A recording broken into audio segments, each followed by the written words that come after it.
Hindi, matinig ka lang ng pako, anak, sa kasakit yan. Patamaan ka ng bala, Jesus Mariosep. Hindi tayo naka-experience ng gano'n. Kasi hindi nga ako nakatapos ng ROTC ko. Ayaw ko talaga magbilit.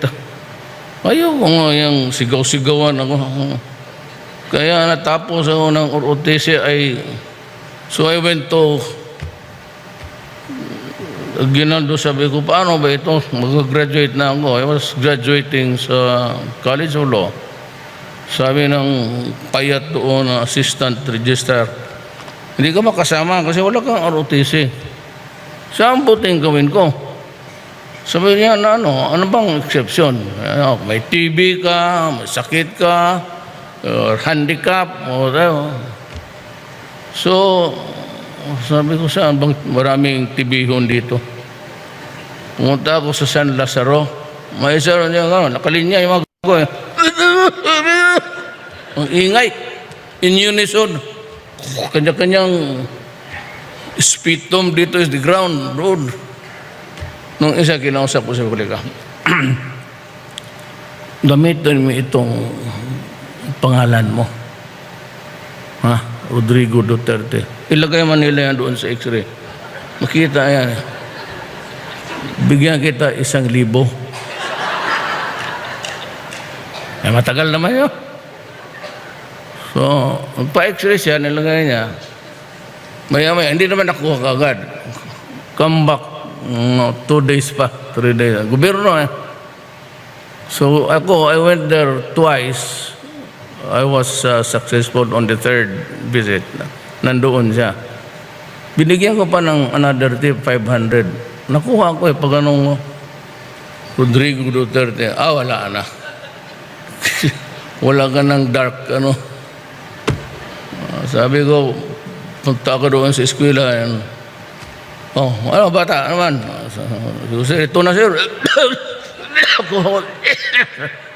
Sabi pa ng kaya pala payat ka masyado. So, umalis ka. Umalis ka na. Sige. Paubaw. Naghahanap ako ng prema. That's how I got to complete my law school. Ganun lang man yan. Istorya ka lang ng mingaw dyan. Malungkot na kwento. Basta, siyempre, dalhan mo ng arte.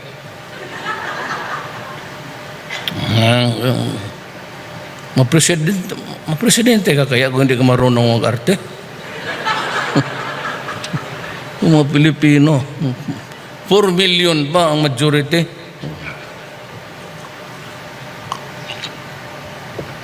Pero sinabi ko talaga, nung presidente ako, ang una ko talaga, ano man si Cesar Montano, he was with me sa campaign. First is that I will stop graft and corruption. Sabi ko, hindi ko talaga matanggap yan. I've been mayor for 23 years dito. Then another term for congressman, 3 taon. Then another term, 3 taon, vice mayor, ako ng anak ko, Inday. Yung nanuntok ng sirip, binugbog na yung sirip. So that's how long I've been in politics. Sabi ko, for the time that I will be president, let's give the Filipino the respite of this thing called graft and corruption. Early on, cabinet member, dyan sa nag-meeting kami. Ko talaga, because I caught him lying. Alam, ganun talaga ang tao. Pag nakahawak na ng power, nag-iiba na. Noong nandito masiguro si Vice President, sinabi ko, huwag kayong gumamit ng number 6. That is the plate number assigned to cabinet member. Wala sa atin kasi nakukurnihan ako niyan. And even when I was congressman, I never used the 8. Ayaw ko kasi, ayaw ko anong translation ninyo dyan sa Bisaya. Nakakahilas, nakatindig balahibo. Kasi pagbaba mo, akala mo popular ka, nakatingin yung mga tao lahat. Akala mo naman kung talagang mahina nga rin ang bugok. Tingin sila sa akin kasi sikat.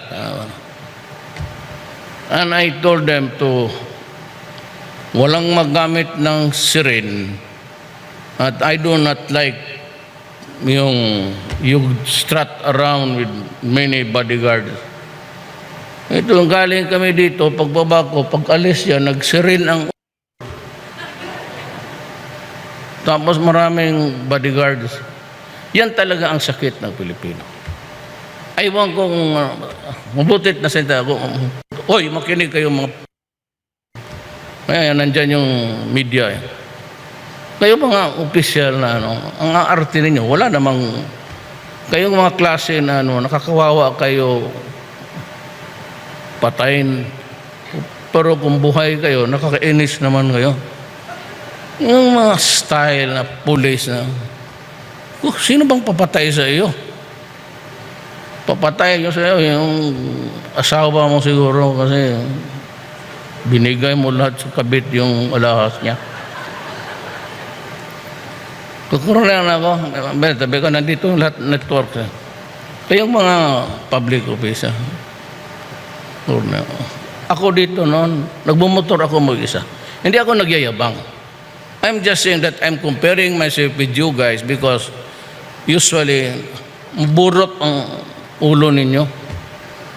Pag gano'n, may mga bodyguard na, mga pulis. Kaya I'm going to limit dalawa, isa. Huwag kayo magdala-dala ng pulis kasi mas mabuti. They're better off managing the traffic problem of our country. Yan ang ayaw ko sa pagka nakaroon ng pwesto, pinabukasan, hambugiro na. Kung maglakad, yan ang ayaw ko eh. Ayaw ko wag kayong magsirin. We are not a special breed. We are just workers of government. We are paid to work. We are not paid to strut around as if you are a... Kung nakinig kayo ngayon mga... This is nationwide television. Ako, ayaw ko. Ito silang security ko. Nagkakaasarang kami niya. But, lalo na mga anak ko. Lalo na Inday. Ayaw ng... Kasi hilas nga. Ano bang tawag sa Tagalog? Kasi translation of... Korne, kung sa anak mo na tatay ko, governor for 10 years dito, and this is only one Davao. We were not even allowed to ride on his car baski nakaparking. Anak na. Mayroon may governor, pero we were not, I do not remember except once na papuntang ospital. May kinarga ko ba? Hindi pa kami, helper namin sa bahay. May diabetes pala, inatake ng low sugar. It was the only time that I was allowed to ride yung Chevrolet ng gobyerno. Kaya napasa sa akin yung gano'n eh. My father did not enjoyed the trappings of power. Ako, ganon rin. Pero ang problema, when you are president, hindi naman maniniwala. Alam mo kasi unang, when you are proclaimed president, hindi na yun nag-oath. Proclamation po lang sa ballot count sa Congress. So you are declared president. The following day, dumating na ito sila, Presidential Security Group, puro mga military, pulis, halo-halo. At pinapaalis na yung mga pulis na mayor. So they'll take over. So wala kaming masabi kasi sabi na our mandate comes from the law. It does not come from you.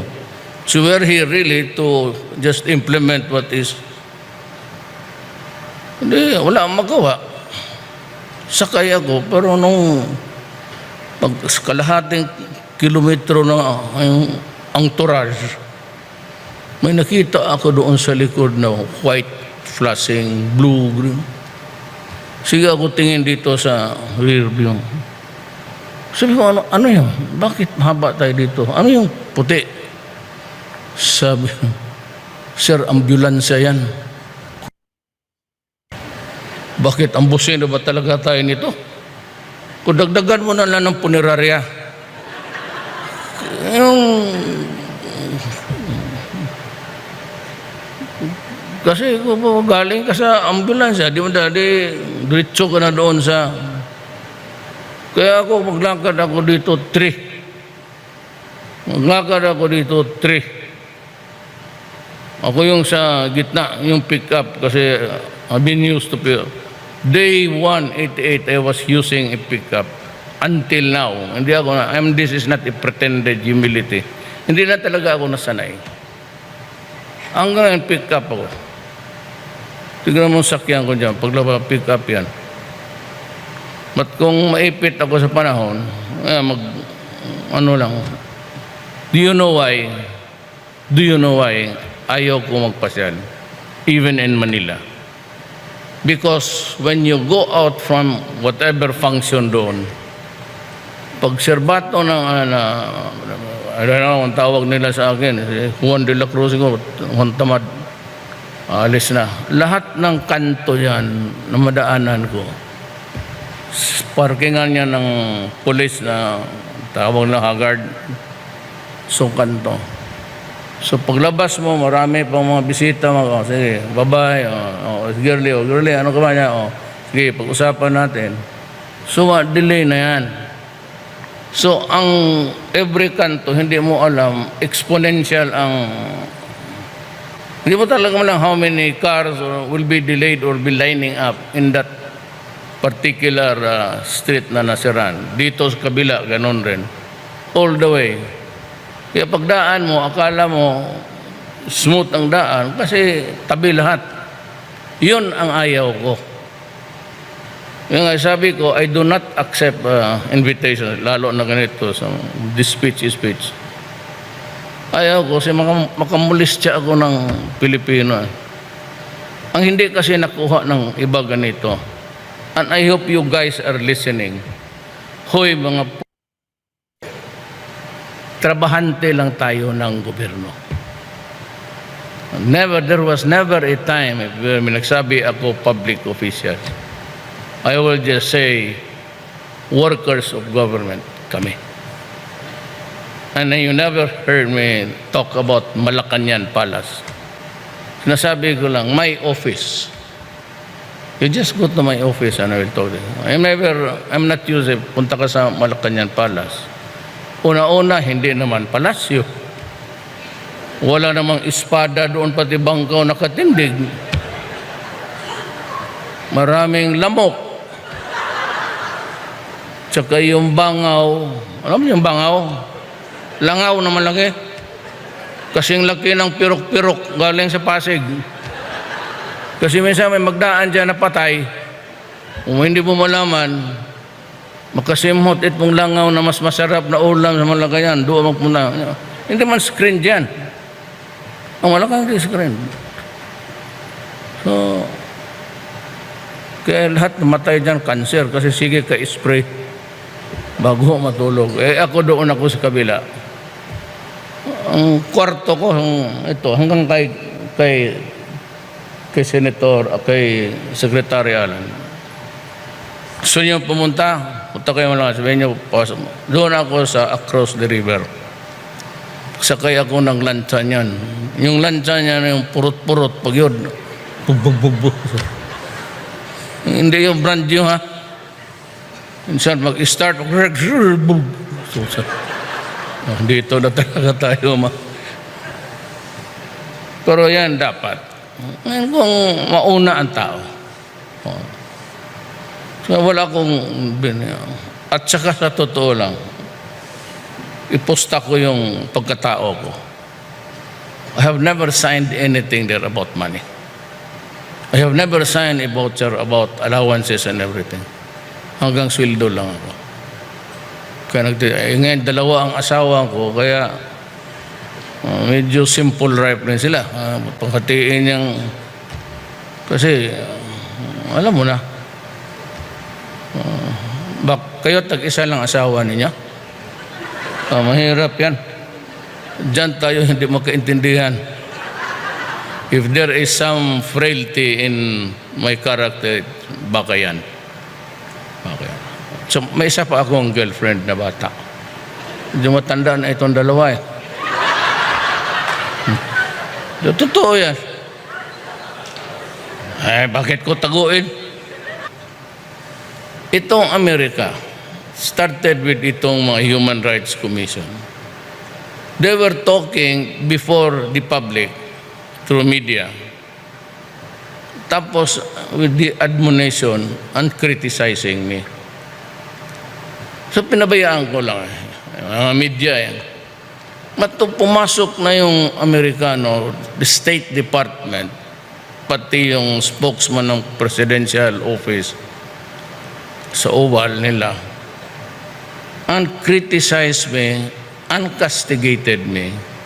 Pumalag ako. At sumali si Obama. And he talked publicly about me and how I run this country. Sabi ko sa kanya, this is my exact words, para wala kayong, sabi ko, you can go to hell, Mr. Obama. Ganun sinabi ko. Tapos pupunta ako sa China. Pagkatapos last year, Man of the Year ako. Simple. If I have committed a wrong before your eyes, your estimation, that's your problem. You want killings in this country, stop tomorrow. Simple. Drop the shabu and drop the guns. And we will be heaven tomorrow. Para pagbalik nila dito, there will be so many angels flying. Hindi mo naman mahawakan kasi nakatingin yung Ginoo. That's the problem of going to heaven. So many beautiful angels. Once you begin to, they will fly away. And there is always yung, maniwala kayo yan. There is si San Pedro nandoon sa langit. May manok sa tabi niya. Kayong medyo na alangan. Kayo sipain ko ba yung San Pedro na yan? Sino? Manok lang karga-karga mo dyan. Kapag sino ka? Tsaka naman tayo, magkita-kita tayo sa impyerno, Cesar, Montano. Mukhang kandidato ka rin doon eh. Ako ang bahala sa grupo natin. Pagdating doon, style natin eh, saan yung ng Satanas na yan? Nandoon sa trono niya. Sa likod mo ako, back up ka lang. Sampalin ko yung Satanas ka. Tsaka magdala ka ng siso. Putulin natin yung ikog niya para gawin balbakuwa. Ang ikog yung buntot. Matapang man lang yan kasi wala man kung puntahan mo yan doon sa impyerno, sampalin mo yan. Tuliin kita ngayon dito. Wala akong sabi, Rod, riglo na lang tayo. Kaya matakot yung hell. Hell is here. It really what makes your produkto mo sa buhay na ito. But we will always strive for the goodness of man. And I tell you, I'd be frank and truthful. Hindi ako yung pabula-bula na, hindi ako yan. Ako. Sige. Sinabi ko na sa iyo, huwag kayo tadugdugin mo, 1 year old. Huwag mo gawain dito yan. Sa totoo lang, lahat nag-rape ng bata dito. Nandoon na nauna na sila. Doon. Yung mga bata, uso yan noon eh. Yan mo, pobre ang Pilipinas. Kakalat lang dyan mga... Kaya yung isang, huwag kayong do not be so extra sensitive. At least in listening to me. Kaya pagdating ng nagsalubong kami, pati obispo, yung CBCP, mga obispo kayo, mga kala mo sino kayo, pareho lang trabaho natin, karami ninyong babae. Ay, sa Luneta sabi ko, sige, lahat ng naniwala sa pare, pati sa obispo, doon kayo kay Rojas, pati kay sino. Yung naniwala sa akin na gustong pumunta ng impyerno, dito kayo sa akin. 4 million gusto doon sa impyerno. Gano'n, talagang hinamon ko ng gano'n. Sige, ngayon maniwala dyan sa pare, sige, punta kayo doon.